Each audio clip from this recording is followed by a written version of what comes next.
Welcome one and all. This is Sahitya. Today we are discussing about isolation and visualization of plasmid DNA from bacteria. What is DNA? DNA is a molecule composed of two polynucleotide chains that coil around each other to form a double helix structure that carries genetic instruction for the development, functioning, growth and reproduction of all known organisms and many viruses. The DNA in prokaryotes is contained in a central area of the cell called nucleoid, which is not surrounded by a nuclear membrane. Many prokaryotes also carry small circular DNA molecules called plasmids, which are distinct from chromosomal DNA and can provide genetic advantages in specific environments. Plasmid is a small extra chromosomal DNA within a cell that is physically separated from chromosomal DNA and can replicate independently.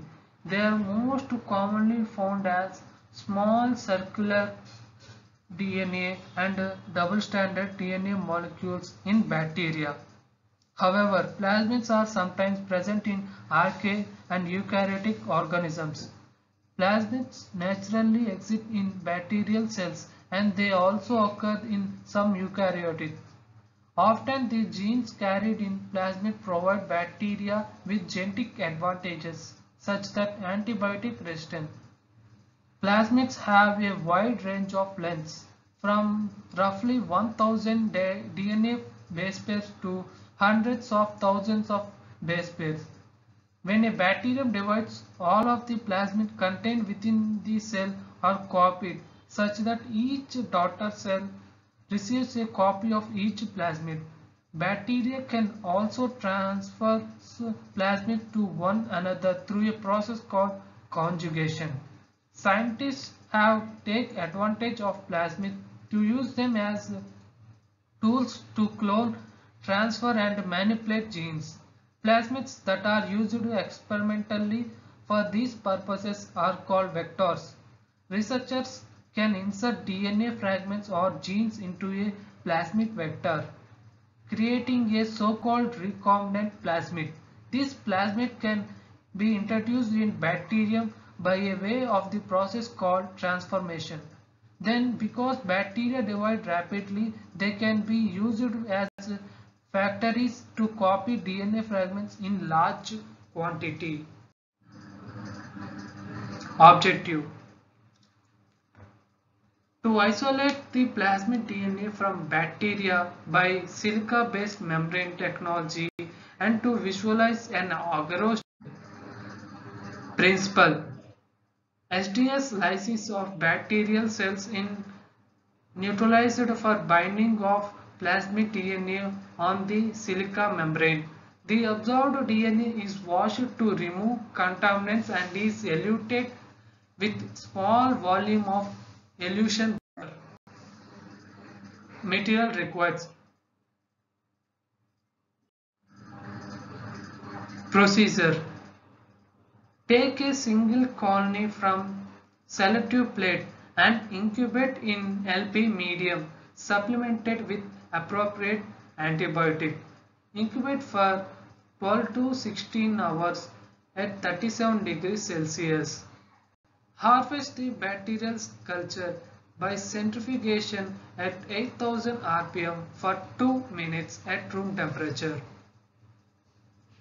Decant the supernatant and remove all the remaining solution.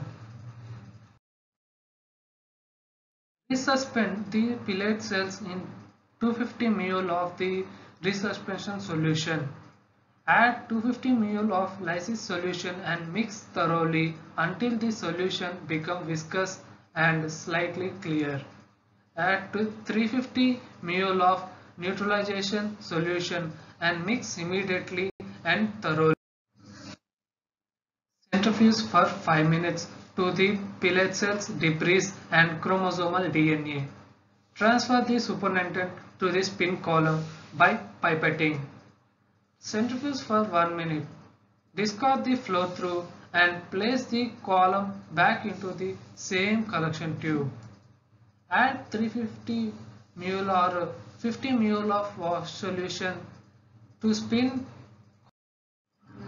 Centrifuge for 1 minute and discard the flow through and place the column back into the same collection tube. Repeat the wash procedure using 500 ml of wash solution. Discard the flow through and centrifuge for an additional 1 minute to remove residual solution. Transfer the spin column into a fresh tube and add 50 ml of elution buffer to elevate the plasmid DNA. Incubate for 2 minutes at room temperature and centrifuge for 2 minutes. Discard the column and load the plasmid DNA along with tracking dye in agarose gel.